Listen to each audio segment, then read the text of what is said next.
सीना नदी पात्रातील अनधिकृत मशिदीवर मनपाचा हातोडा, अतिक्रमण विभागाची मोठी कारवाई। अहिल्यानगर महानगरपालिकेच्या अतिक्रमण विभागाने प्रभाग समिती क्रमांक 1 अंतर्गत नागापूर येथील सीना नदी पात्रात उभारण्यात आलेल्या अनधिकृत मशिदीवर मोठी कारवाई करत जेसीबीच्या साहाय्याने बांधकाम उद्ध्वस्त केले। ही कारवाई मनपा प्रशासनाच्या उपस्थितीत आणि कडक बंदोबस्तात पार पडली आहे।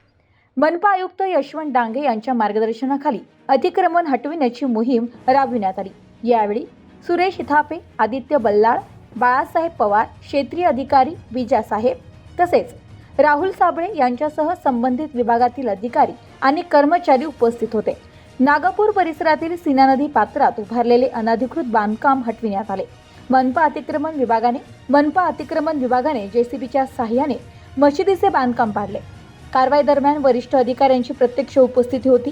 नदीपात्रातील अतिक्रमण हटवून परिसर मोकळा करण्याचा मनपाचा प्रयत्न, भविष्यातही अशा अनधिकृत बांधकामावर कठोर कारवाई सुरूच राहणार असल्याचे संकेत या कारवाईमुळे परिसरात काही काळ तणावाचे वातावरण निर्माण झाले होते।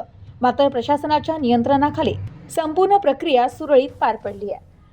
Bureau report, news today 24, Ahilyanagar.